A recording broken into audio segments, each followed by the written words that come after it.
Thank you. We now move to topical questions. Question number 1, Bob Doris. I'm sorry, a point of order from Liam MacArthur. Statement made by the Cabinet Secretary for Education during last Thursday's debate on further education. While setting out the Government's case for college reform, the Cabinet Secretary said, and I quote, "We must also be mindful of those who work in the sector. There is presently a complete balkanisation of terms and conditions with at least 42 different sets. I am keen to continue my dialogue with trade unions on those matters, and I commit myself to that.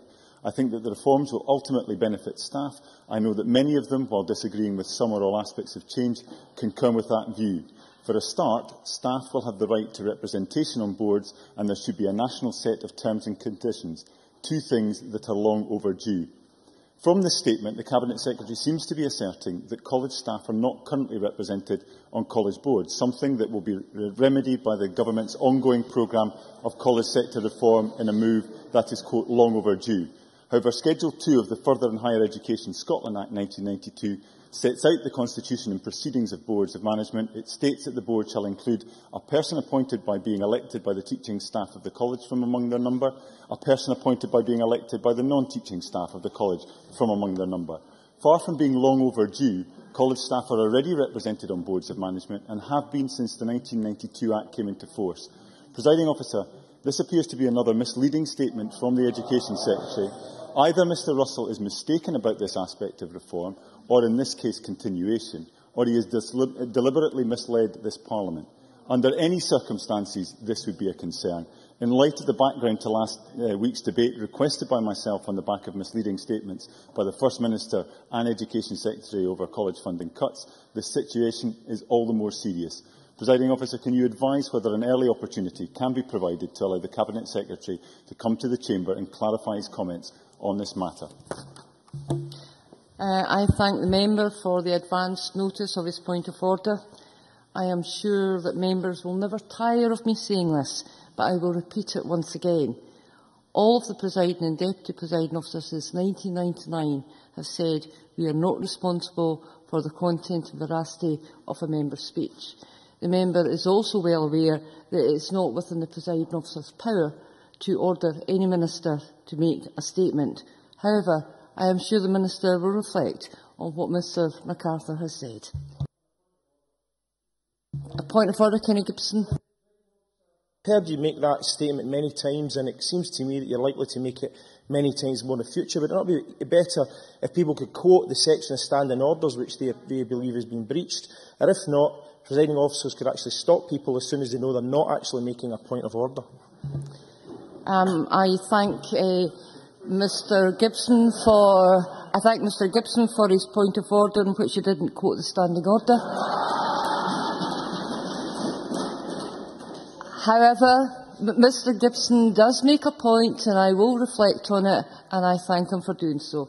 Can we now move to topical questions? Topical questions. Question number 1, Bob Doris. Thank you, Presiding Officer. To ask the Scottish Government whether it will make representations to BAE Systems on behalf of the Scottish shipyard sector. Cabinet Secretary John Swinney. Presiding Officer, BAE Systems is a hugely important employer in Scotland, and we want to ensure that the strongest possible case for the retention of the Scottish yards is made and acted upon. We have to remember that Scotland's yards are in a strong position, a point that union officials are rightly stressing, based on their excellent industrial and engineering capability. The Scottish Government will work with BAE, the United Kingdom Government and opposition parties in Scotland with the clear aim of ensuring that any future plans protect Scotland's shipbuilding yards and the highly skilled jobs that depend upon them. Bob Doris. I thank the Cabinet Secretary for his answer and for the efforts that the Scottish Government and others are making to retain these yards and the thousands of jobs associated with them. Scotland's defence industry and its engineering capability are second to none, Presiding Officer, and the Clyde shipyards are therefore in a very strong position going into this review. Does the Cabinet Secretary agree with me that the greatest threat to the shipyards may indeed actually be needless political point scoring, and that all politicians, no matter their political party, should put their differences aside and show a united front in the battle to save threatened shipyard jobs on the Clyde? Cabinet Secretary. I welcome the comments that Mr Doris has made, and of course the over recent years, there has been an ability and a capability within Scotland, despite the political differences of opinion that exist, for us to cooperate on many of the issues in association with the changes to defence infrastructure in this country, particularly around the most recent strategic defence review, which, although acknowledging that there has been some significant impact on Scotland, we were able to present a clearly marshalled and unified position across the political spectrum in Scotland. So I certainly would say to Mr Doris that the Scottish Government will be willing participants in working with other parties in trying to create such unity of purpose to protect the employment opportunities and circumstances of the employees of BAE Systems in Scotland. Stuart McMillan. Thank you, Presiding Officer. Shipbuilding is very much in the DNA of communities in the West Central Scotland, and I've met many people who actually live in areas like Inverclyde but actually work in these yards up in Glasgow. So therefore any closures will actually have a negative effect upon the whole West Central Scotland. So with that in mind, will the Cabinet Secretary undertake an economic assessment to look at the implications of the potential closure of one of the yards and the subsequent losses of jobs that this will actually create? Secretary. The Government puts in place a very clear measure of support and dialogue with BAE Systems in relation to understanding the work of the yards and to understanding the economic implications of the activity that they support. Our principal channel for that dialogue on a practical level is through Scottish Enterprise, and I certainly will consider the suggestion that Mr McMillan has made in relation to the economic impact of the yards. What I can also assure him about is that through the channel of dialogue we have with Scottish Enterprise, and of course BAE Systems are one of the account-managed companies in Scotland, they are able to call on a very focused amount of input from the Scottish Government and from Scottish Enterprise, and we will certainly work to identify ways in which we can strengthen and support that to maximise the security of opportunities that exist within the BAE Systems operations on the Clyde. Question number 2, Lewis MacDonald. To ask the Scottish Government what changes it will make in relation to people who have been released from prison early and then reoffend before the end of their original sentence. Cabinet Secretary Kenny McCaskill. The Scottish Government intends to legislate through the Criminal Justice Bill that will be introduced to Parliament next year to simplify the law relating to the powers of the court to impose consecutive sentences on offenders who are still serving sentences for previous offences. Under the current law, the courts have a power to impose an order under Section 16 of the Prisoners in Criminal Proceedings Scotland Act 1993, which provides the court with the discretionary power to return an offender to custody as a punitive measure. In addition, the court has discretion to decide whether the sentence for the new offence should run consecutively to any Section 16 order that has been imposed. This means that the court is able to impose a Section 16 order and a sentence for the new offence which run consecutively. However, while these powers are already available to the court, we have looked at the way the law in this area operates and concluded that it is not as clear as it could be, and our proposed changes will ensure the courts are clear that they can impose a punishment so that the offender completes their previous sentence before the sentence for the new crime starts. Parliament will be given the opportunity to consider and scrutinise the provisions when the bill is introduced. Lewis MacDonald. I'm grateful to the Cabinet Secretary for that answer. Can he tell us whether his intention is simply to amend the 1993 Act, as he mentioned in his reply, or whether he believes other statute requires to be amended? Can he also tell us why he believes that that existing statute does not provide guidance which is clear enough for the judiciary? In other words, can he offer examples? Can he point to cases where it is clear that the existing provision has not been properly understood or has not been acted upon in the way that the intention of Parliament would have been? And can he also tell us whether he was asked to bring forward reform in this area by the Lord President or by others involved in the criminal justice system, and what the genesis of this proposal might be?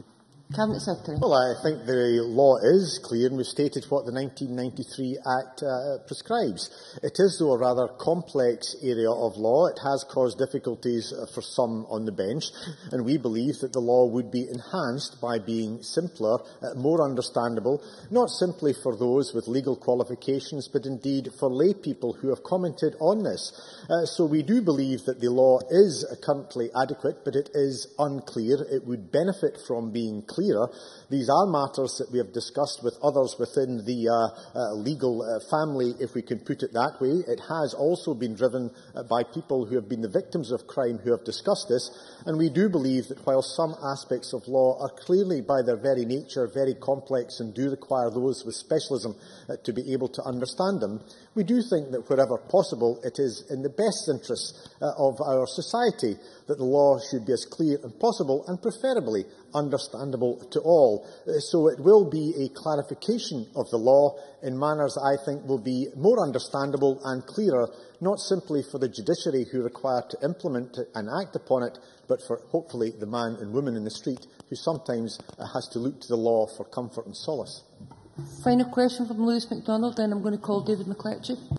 Thank you very much. I'm grateful, and I share the Cabinet Secretary's hope that we see clarity and transparency. Can he tell us what his response is to those who have been the victims of crime, who say that the existence of concurrent sentences in itself is an obstacle to justice in their circumstances?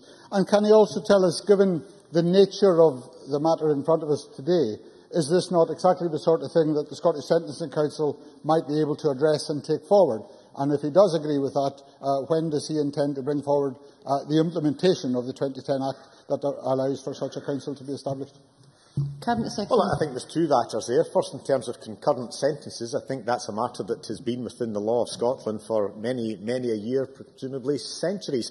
I don't know if Mr MacDonald is suggesting that that should not be allowed in any circumstance. It does appear to us that these are matters best dealt with by the judiciary. It is the judiciary who, in our society, impose the appropriate sentence, having heard the facts or indeed the case. So we will retain that, but where there are complexities such as concurrent and consecutive, and where the 1993 Act does appear to be rather complex and difficult to read, I think our law will be enhanced by making it clearer. In terms of the Scottish Sentencing Council, we remain committed to that. This Parliament has legislated upon it. I spoke with the Lord President just last week about ongoing work towards the establishment of the Sentencing Council, and we remain committed to setting up of the Sentencing Council, and options and costs for that council are under consideration, and a decision will be made in due course, in dialogue, of course, with the judiciary, who have a fundamental part to play in it. David McCletchie. Thank you, Presiding Officer. I agree with the Cabinet Secretary, and he says the law needs to be clear and understandable to all. Would we not get that clarity if we actually ended automatic early release, and then you wouldn't need to have all these elaborate provisions that you've just outlined and described to Mr MacDonald? Oh, how did I know Mr McCletchie was going to ask that? I have to say, I never tire of him asking it or of me responding that, first of all, early automatic unconditional release was brought in by a Conservative government many years ago. Thankfully, he will be glad to know that this government has taken steps to make sure that we try to ensure that it is not unconditional, and equally we remain committed to following the advice, quite sage advice, put forward by the McLeish Committee that indicated that they were of the view that early automatic release should go, but the various triggers and criteria had to be met. They included how it would impact upon the judiciary, the prison service, and indeed, of course, not least, the social work departments. Those criteria and conditions have not been met, and on that basis, despite tinkering, I think, appropriately to ensure that matters are improved, we have to live with what was put upon us by a Conservative government many years ago. Sandra White. Thank you very much, Presiding Officer.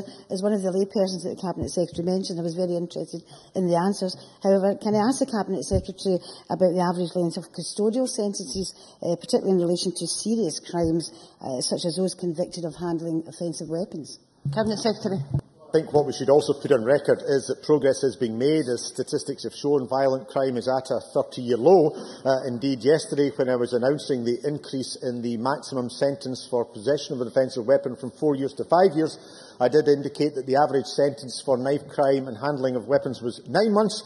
We have since published statistics at 9:30 this morning, which shows that the average sentence is now at 10 months. We do still face problems in Scotland, despite progress made, with a minority who seem to think that they can carry weapons with impunity. They should realise that we have tough laws They are getting tougher. Our visible police presence will enforce it through stop and search, and the courts are taking the appropriate action to implement what we believe, as a Parliament, is necessary to target the misuse of weapons that damage so many.